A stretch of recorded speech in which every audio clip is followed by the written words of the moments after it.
Évaluer des performances ou des résultats, c'est être capable de mesurer, à l'aide de critères déterminés, la qualité d'un résultat professionnel. Pour cela, il faut savoir analyser et comparer des données au travail, en bref, une compétence transversale qui exige des qualités de contrôle.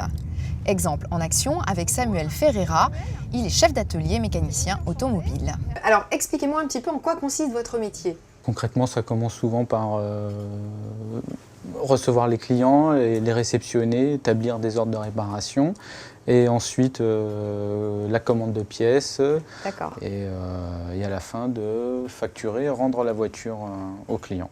Alors dites-moi un petit peu justement la compétence de savoir évaluer un résultat ou une performance, en quoi c'est important pour être un bon mécanicien? Tant que je n'ai pas vérifié que le travail est fait et bien fait, je ne peux pas rendre la voiture. Donc il y a une prestation à offrir auprès d'un client et cette prestation a des critères et je m'assure qu'on y répond bien. Alors quelles compétences naturelles, quelles prédispositions presque on pourrait dire il faut avoir pour être un bon mécanicien? Observateur pour bien avoir l'œil sur l'ensemble de la voiture et l'écoute. Ensuite, rigoureux, savoir ce qu'on attend, ce qu'on veut, et consciencieux. Donc si à chaque étape on s'assure qu'elle est bien faite, à la fin le travail est bien fait. Alors ces qualités naturelles, vous les avez en vous depuis longtemps visiblement. Est-ce que vous les avez mises en avant dans d'autres métiers ou peut-être dans votre vie quotidienne plus jeune? À l'armée, il y a des critères bien précis de qualité et de résultats. Et mon boulot était vraiment de m'assurer qu'on y répondait, quoi.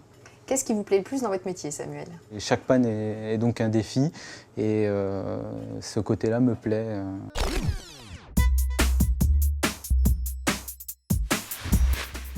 Samuel a raison.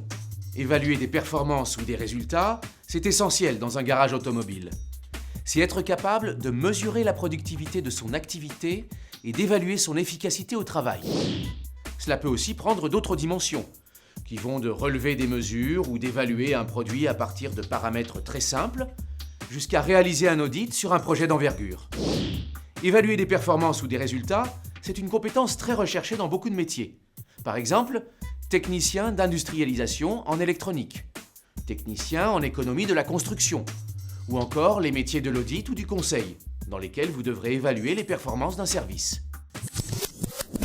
Si vous aussi, comme Samuel, vous aimez contrôler votre niveau de performance, si par exemple, pour ceux qui pratiquent des sports d'endurance, vous savez améliorer vos temps et vos distances en natation ou en footing, n'hésitez plus et développez cette compétence naturelle pour en faire un atout professionnel. Car c'est important pour bien réussir son entrée dans la vie professionnelle ou se reconvertir.